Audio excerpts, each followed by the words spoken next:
안녕하십니까, 장욱합니다.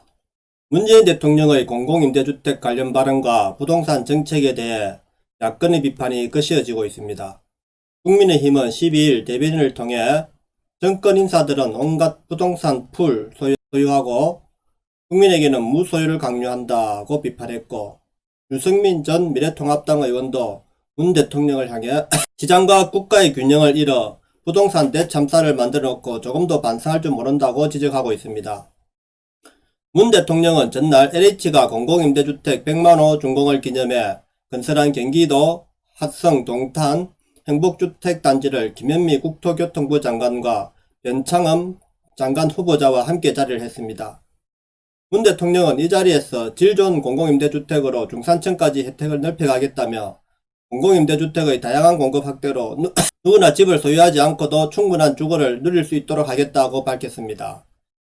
2022년 공공임대주택 200만원 시대를 달성하겠다고 발표도 했습니다. 김혜령 국민의힘 대변인은 이날 논평에서 강남에 아파트 2채를 가진 이를 차관자리에 앉히고 국토부 장관 후보자는 자산보다 많은 부채를 연끌해서 강남에 아파트를 마련하고 임대주택을 홍보하는 모습은 부동산 내로남불의 가식적이라며 오죽하면 국민들은 대통령부터 장관부터 임대주택에 직접 살아보라고 하겠는가라고 밝혔습니다. 그러면은 내용을 보시기 전 구독과 좋아요 부탁드립니다.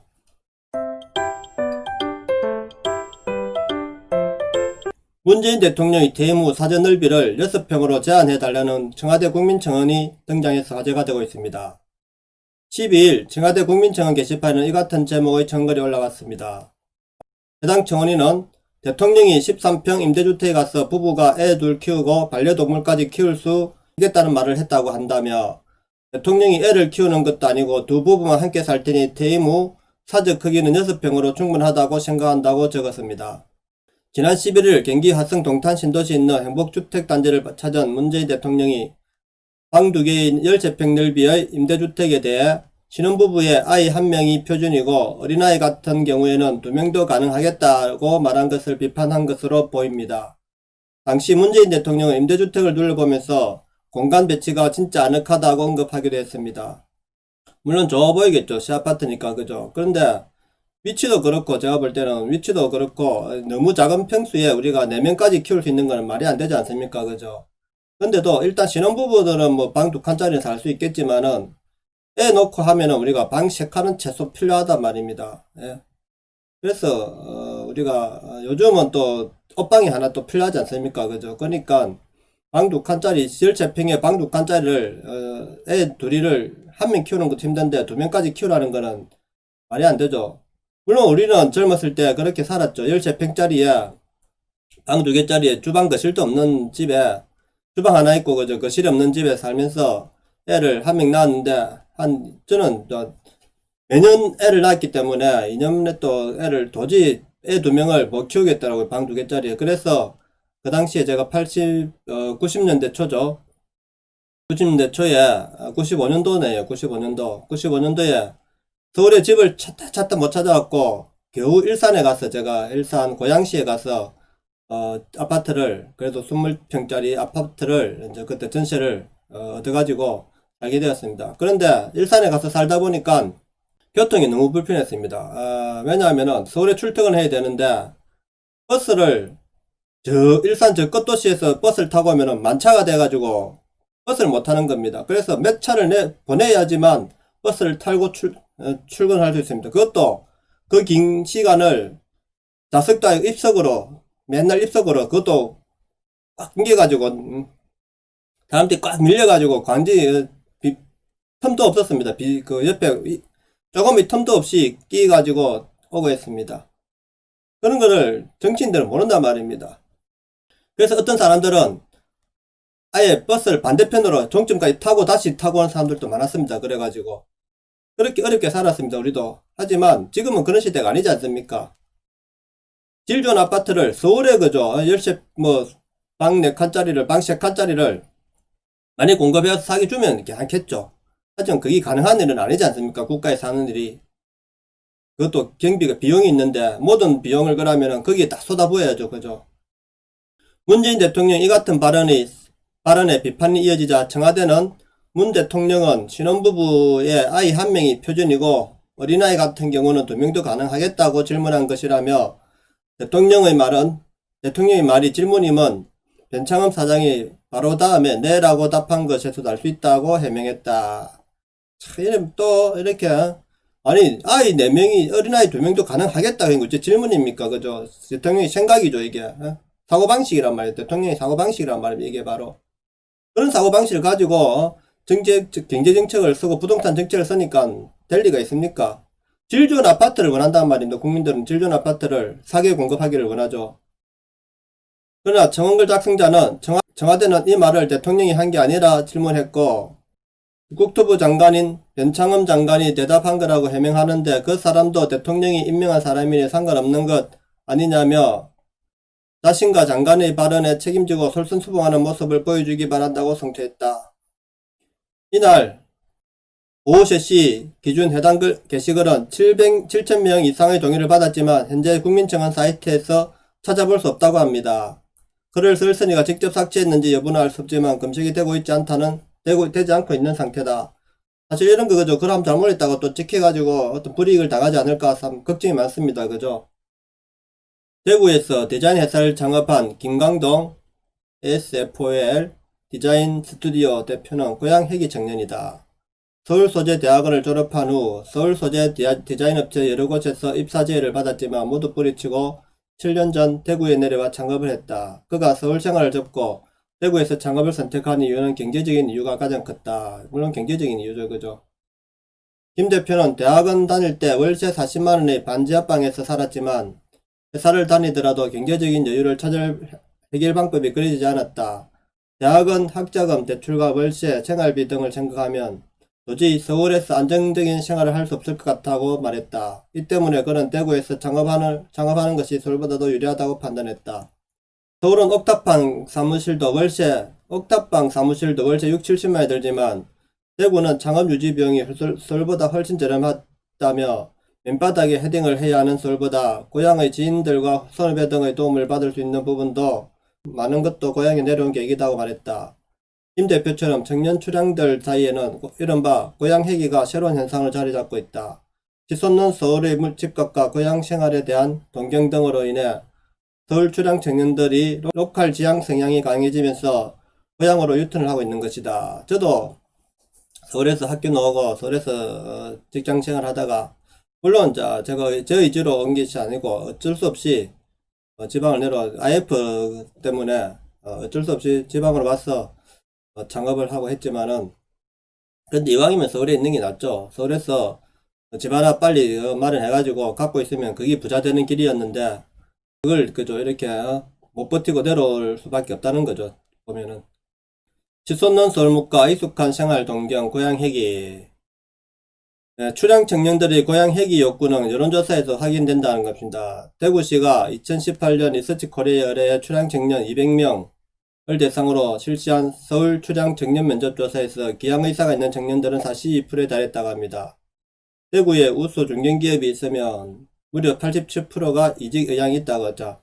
대구에 우수 중견기업이 있으면 무려 87%가 이직 의향이 있다고 답했다는 거죠. 직장이 있으면 가족은 직장이 있으면 직장이 없기 때문에 못 가는다는 거죠. 기양을 하려는 가장 큰 이유로는 생활이 익숙한 고향이기 때문이라는 답변이 61.9% 가장 높았고 물론 사람은 고향이 편하니까 고향 회귀 본능이 있죠. 모든 사람은. 그렇지만 젊은 사람은 또 성공해야 된다는 야망이 있기 때문에 서울에서 또 생활해야 된다는 그것도 있습니다. 그래서 이게 항상 갈등을 느끼는 지방 사람들은 서울에서 직장 다니다가도 항상 고향에 대한 그 갈등이 있단 말입니다. 그래서 고향에 가면 내 생활 어떻게 될까 이런 걸 많이 생각하게 되죠. 저도 그래가지고 고향을 왔다 갔다 서울을 왔다 갔다 몇 번을 했습니다. 저는 내려왔다 서울 또 직장 다니다가 이렇게 여러 번을 갈아탔죠. 저도 서울의 집값 폭등 등으로 인해 주거비 등 경제 부담이 53.6%로 조사됐다. 이 집값 때문에 서울은 집값 폭등으로 인한 주거비 등 경제 부담이 가장 크죠. 이게 서울 사람들이 자기 부모 집에서 있으면서 다니면 되지만은 지방 사람들은 또 방을 구하고 이래야 되지 않습니까? 그래서 골방 진짜 환경 안 좋고 그죠? 이런 옥탑방 이런 거라도 겨우 구해가지고 살 수밖에 없단 말입니다. 청년들의 기양 욕구는 결국 서울 생활 등의 만족감보다는 청년들의 로컬 지향의식이 강해지기 때문에 방증이다. 지금은 이제 서울에 직장이 많이 있기 때문에 서울에도 지방 사람도 올라가가지고 직장을 구하기 힘들기 때문에 더 이제 심해지겠죠, 이게, 그죠? 대기업이라도 다니면은 그나마 좀 나은데, 중소기업 이런 데는 정말 이게 짜거든요. 서울의 월급이, 급여가. 그래서 힘듭니다, 이거. 중소기업 다니면서 내 인생을 과연 이 기업에 바칠 수 있느냐, 그죠? 그런 걸 생각이 된단 말이에요. 그래서 이직을 자꾸 생각이 되고, 그러다 보면은, 밀린다게 될 수 있죠. 대구 청소년을 지원하는, 비영리 단체인 별을 만드는 사람들 중, 별을 만드는 사람들의 근무 중인 최준영 씨도 고향 회기 청년이다. 경북대를 졸업한 최 씨는 지난해 초 서울의 병리단체에 취입한 후 1년간 생활을 접고 올해 초 대구로 돌아왔다는 겁니다. 그는 자신이 원하던 일자리를 찾아 서울로 강경했지만 살인적인 집값과 높은 물가 등으로 생활고를 겪어야만 했다. 결국 경제적인 부담이 생활의 질과 삶의 만족도 저하로 이어졌고 고향인 대구에서 다시 일자리를 구했다. 최 씨는 경제적 여유나 인적 네트워크 등의 요인이 기양의 배경이 됐다며 출생을 하다 돌아오는 것이 쉽지 않지만 고향에서 더 잘 살 수 있다는 희망이 있었다고 말했다. 근데 이 희망이 조금은 젊은 사람이 이렇게 물론 지방에 직장이 좀 반듯한 직장이 있으면 모르겠는데 저는 이게 별로 추천하고 싶은 생각 없어요. 사람은 젊었을 때는 서울에서 계속 도전을 해야 된다 생각합니다. 서울에 아무리 기회가 많고 급여도 높고 그래서 서울에서 우리가 성장할 수 있는 그게 크죠. 너무 지방을 젊었을 때는 회귀할 필요가 없다 생각합니다. 제 생각은. 근데 저는 이제 이게 지방에서 그죠. 그러니까 좋은 일자리 서울에 안 가도 되는 양질의 일자리를 많이 만들어야 된다는 거죠. 그것을 지원하고 서울은 뭐 어차피 자기 비용을 살아가있지만 지방에서는 지원을 해야 된다 생각합니다. 그리고 양질의 일을 끌고 나가야죠. 그죠. 대기업 본사들을 지방에 유치하고 공장들을 반도체 이런 큰 공장들 지방에 유치해야 되는데 안 오잖아요. 그죠. 이런 어떤 특별한 혜택이 없으면은 어떤 혜택을 줘도 안 오잖아요. 근데 지방은 또 그런 일을 하려고 하지도 않고 크게 이제 대기업들이 일단 땅을 위주로 했으니까 경기도는 땅을 거기다 공장을 지어도 땅값이 올라서 결국에는 이게 인력도 서울에 많고 그죠. 그래서 이제 서울에 이제 근교에 이제 집을 지을 수밖에 없습니다. 지금. 그래서 우리가 저는 학교도 지금 서울에 집중돼 있고 그죠. 일자도 집중되어 있는 상태에서 우리가 지방을 도시가 성장한다는 것은 어렵다는 거죠. 오늘 전부 대구 사람 이야기네요. 그죠. 대구를 중심으로 이야기하고 있네요. 이를 증명하듯 대구에서 서울로 진입하는 청년 비율도 점차 감소하는 추세라고 합니다. 대구에는 그래도 일자리 좀 있는가 봐요. 그죠. 대구에서 서울로 진입한 전체 인구 중 청년 비중이 흑수는 94.1%나 그죠. 서울로 갔네요. 하지만 지난해 전체 이동자 6,618명 가운데 5,302명으로 80.1%에 불과해 3년 전에 비해 청년 유출 비용이 줄어든 상태라 합니다. 전체 인구 중 20세가 94%, 그 20대에 그죠. 전부 올라간다는 거지, 20대에. 그 중에 이제 3년, 이제 20대가 좀 줄었다는 거네. 30대도, 그럼 30대가 늘어났다고 봐야 되죠. 그죠? 나이 많은 사람들도 이제 지금 서울 쪽으로 수도권을 이동한다 이거죠. 고향 회귀 욕구는 경제 발전 이룬 단계에서 필연적 현상이라는데, 근데 우리가 이런 회귀라는 거는 서울에서 경쟁에서 밀렸다고 봐야 되죠. 이게, 어떻게 필연적인 현상이랍니까? 이게 필연적인 현상 아니죠. 지금 우리나라는 수도권 위주로만 발전하고 있기 때문에 이게 문제죠. 어쩔 수 없이 밀려난 걸 가지고 필연적 현상이라 하면 안 되죠. 전문가들은 출향 청년들의 고향 회귀 욕구는 산업화 등으로 경제 발전을 이룬 사회에 성숙한 단계의 필연적인 현상, 이게 필연적인 현상일까요? 제가 이게 전문가들이 말하는 게 필연적인 현상이 아니죠. 이왕이면 좋은데 서울에서 생활하고 싶은데 안 되는 거죠. 능력이 아니고 그런 지방에서 올라가서 일단은 방을 구해야 되고 그죠. 일단 그것부터 밀린다 아닙니까? 그죠. 그래서 어쩔 수 없이 내려오는 걸 가지고 필연적 현상이라 하면 안 되죠.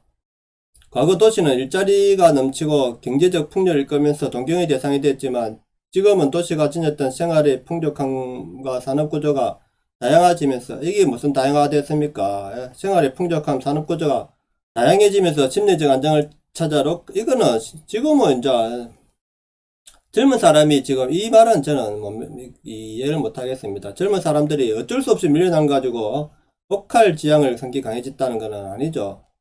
정보통신과 교통망 확충 등을 통해 인적 네트워크 확보가 영위해졌고 소리나 지방에서 누릴 수 있는 쇼핑, 레저, 문화시설 등도 평준화되었기 때문이라는 것이다.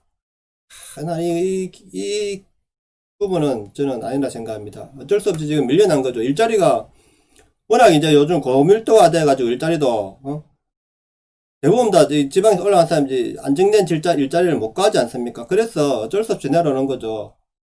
근데 지방에 와봤자 뭐 제대로 된 산업 기반이 없지 않습니까? 일자리를 줄 수 있는 구조가 없지 않습니까? 그래서 어렵게 살아갈 수밖에 없습니다. 지방에 내려오면 이런 사회적 경제적 구조 변화의 저자이자 로컬리즘 분자 국내 근위자인 모종린 연세대 교수나 하늘론 기금에서 기성세대와 달리 밀레니얼 세대는 로컬을 시골 변두리 지방이 아닌 혁신과 라이프 스타일 장소로 여긴다 하며 좋아하는 일을 하고 싶은 열망이 강한 미래 세대가 로컬에서 그 일을 찾고 있다 분석했다. 저는 이게 자기가 어쩔 수 없이 이런 방향으로 간 거죠. 이제 일자리가 없으니까 자기 올라가도 일자리 뭐 그 고시원들 뭐 또 전부 서울에 있고 그죠. 대학생들 젊은 청년들이 대학도 전부 서울에서 나와서 서울에서 일단 취업을 하기 위해서 살아남기 위해서 하다가 안 되니까 이제 밀려나는 건데 저는 이런 사회적 비용이 우리가 엄청나단 말이에요. 서울에 지금 그래서 저는 서울 집값이 안 떨어지는 이유이기도 하고 부동산 가격이 이 밀려나는 사람들이 극소수에 불과합니다. 이게 많은 같지만 어쩔 수 없이 지금은 이제 서울에도 일자리가 모자라기 때문에 올라가봤자 안 된다는 거죠. 그래서 결국은 몇 년 버티다가 돌아올 수밖에 없는 구조죠. 일자리만 있으면 웬만하면 버티겠지만은 질 좋은 일자리가 대기업 일자리도 한정돼 있고 요즘은 그죠. 이래 됐기 때문에 어렵다는 거죠. 그래서 우리나라 공무원 시험을 그렇게 많이 준비하지 않습니까? 일자리가 없으니까 대제대로 된 국가는 젊은 청년들에게 양질 일자리를 전국에 골고루 그죠? 챙길 수 있도록 지원을 해야죠. 그리고 지방자치단체들도 젊은 층이 빠져나가지 않도록 양질 일자리, 그 첨단 산업을 할 수 있는 지원을 해가지고 대기업도 빨리 많이 유치하고 그죠? 이렇게 경쟁을 해야 되는데 우리나라는 그냥 가만 내버려 두지 않습니까? 지방자치단체들이. 그렇기 때문에 지금 이런 현상이 발생할 수밖에 없는 거죠. 저도 서울을 왔다 갔다 직장 생활 하면서 서울에 있다가 다시 부산에 내려왔다가 해봤는데 부산의 직장 문화가 안 되더라고요. 제가 제가 부산에 내려왔을 때도 부산에서 제일 큰 그래 소프트웨어 기업이었는데 그 당시에 근데 진짜 이거는 뭐 체계도 없고 그래서 결국 성장할 수 없게 다시 제가 서울로 몇 년 하다가 또 서울 올라가 버렸죠.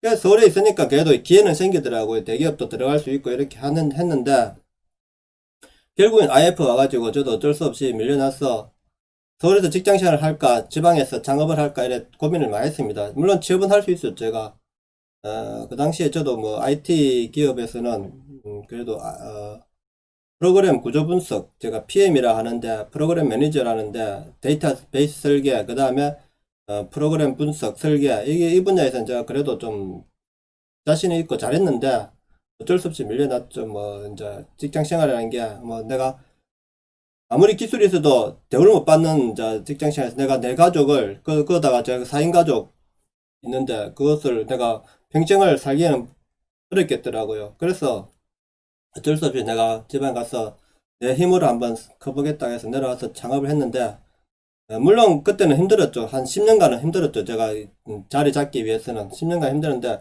그 뒤로는 이제 그나마 안정된 생활을 할 수 있게 되었습니다. 지금은 뭐 일단은 뭐 부동산 투자로 이제 저도 뭐 대충은 자리 잡았는데 그래도 만족은 못하죠. 아직까지는. 그래서 제가 이제 지금 시대는 이제 유튜브 시대라 생각해서 유튜브에 뛰어들었는데 쉽지는 않습니다. 이것도 하여튼 많이 지원해 주시고 좋은 정보를 좋은 방송을 하기 위해서 노력하고 있습니다. 물론 능력이 안 돼서 혼자 하다 보니까 양질의 컨텐츠는 못하고 있습니다만은 그래도 많이 이용해 주시고 구독, 좋아요 부탁드립니다. 감사합니다.